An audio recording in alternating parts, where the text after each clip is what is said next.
کہانیاں, پرانے بابے, پرانے فرقے, پرانے بزرگ, ختم. آپ دیکھیں مجھ پہ علماء کو اتنا غصہ کیوں آتا ہے, تو میں اکیلے میں جب بیٹھ کے سوچتا ہوں نا تو میں کہتا ہوں بالکل ٹھیک آتا ہے, آنا چاہیے. جب آپ پہلوان سے اس کا زور ہی چھین لیں. بریلویوں کا زور یہ تھا کہ باقی سارے گستاخ رسول ہیں, ایک بندہ آ کے ان کی منجی ٹھوک دے یہ بتا کے کہ چشتی رسول اللہ لکھا ہوا ہے, میرا جھنڈا محمد کے جھنڈے سے بڑا ہوگا, تمہارا بایزید یہ کہہ کے گیا. تو مجھے بتائیں بریلوی علماء اور ان کی کٹر پبلک خودکشی نہ کرے تو کیا کرے؟ یا خودکشی کرے یا مجھے گالیاں نکالے.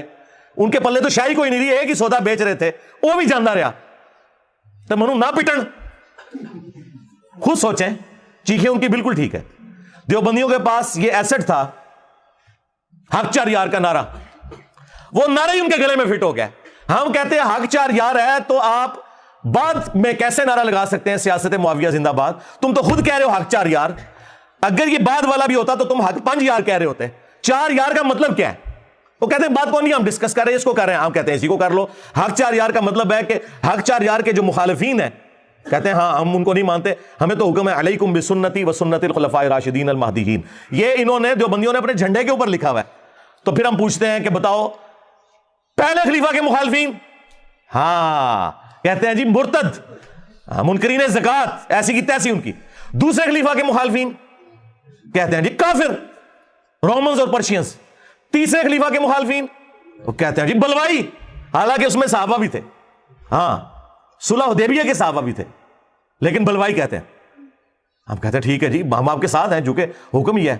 چوتھے خلیفہ کے مخالفین رضی اللہ عنہ ہیں, یہ حدیث یہاں پہ آ کے رک کیسے گئی؟ آپ کی گاڑی پنکچر کیوں ہو گئی؟ کھوتی کیوں مار گئی تھوڑی؟ ہاں پرانے زمانے میں لوگ گدے پہ سامان کو لے کے جاتے تھے نا, اور جب کسی کی نیت مری ہوئی ہو نا اور اس نے وہ کام نہ کرنا ہو تو کہتا ہے میری گدی بیمار ہے, یہ مر گئی ہے. تو یہ حق چار یار کا نعرہ خود ان کے گاٹے میں فٹ ہو گیا. تو آپ مجھے گالیاں نہ نکالیں تو کیا کریں؟ کل تک کہتے تھے بریلوی جو ہے وہ کہتے ہیں مردوں سے مانگ سکتے ہو. میں نے کہا کہ تمہارے اشرف تھانوی نے نقل کیا کہ قاسم ننوتوی 6 سال بعد مرنے کے قبر سے نکلا, خواب میں نہیں بیداری میں, اور دیوبند کے 2 مولویوں کی صلح کروا کے واپس چلا گیا. اور جس مولوی نے یہ منظر دیکھا سخت سردیوں کے اندر اس کا لحاف جو ہے وہ پسینے سے تر ہو گیا, اور بھی کچھ نکل گیا ہوگا. اور وہ کہتا ہے ابھی ابھی مولانا قاسم آئے تھے, ہائے ہائے ہائے ہائے صدقے جاواں. اب اس کے بعد دیوبندی مجھے گالیاں نہ نکالیں تو اور کیا کریں؟ جس بات پہ انہوں نے بریلویوں سے اپنی آئیڈینٹی علیحدہ کی تھی وہی میں نے ان کے گاٹے میں فٹ کر دی. اہل حدیث کا تورا امتیاز تھا کہ جی ہمارا ہر مسئلہ بخاری مسلم میں لکھا ہوا ہے. دیکھ لیں نماز کا طریقہ بخاری مسلم میں. انہیں کیا پتا تھا کہ 2812 نکل آئے گی, تقتلہ الفئۃ الباغیہ یدعوہم الی اللہ ویدعونہ الی النار. افسوس اے عمار تجھے ایک باغی جماعت قتل کرے گی, تو انہیں اللہ اور جنت کی طرف بلائے گا, وہ جماعت جہنم کی طرف بلائے گی. تو ان کو نہیں پتا تھا کہ ان کے ساتھ یہ کچھ ہونے والا ہے. تو اس کے بعد وہ کیوں نہ چیخیں اور یہ کیوں نہ کہیں کہ انجینئر سے تو بریلوی بہتر ہے, ہاں, اور بریلوی کیوں نہ کہیں کہ انجینئر سے تو وہابی اہل حدیث بہتر ہے, کیوں نہ کہیں وہ؟ اس کے سوا چارہ نہیں. ان کے بڑے بھی یہی کچھ کرتے تھے.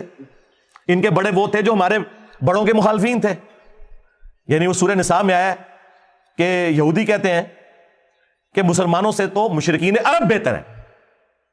اتنی دشمنی پہ اترا ہے کہ مسلمان حضرت موسیٰ کو پیغمبر مان رہے ہیں, مسلمان حضرت موسیٰ علیہ السلام کا احترام کر رہے ہیں جس طرح اپنے پیغمبر کا کر رہے ہیں, اور مشرکین عرب تو جانتے بھی نہیں حضرت موسیٰ علیہ السلام کو.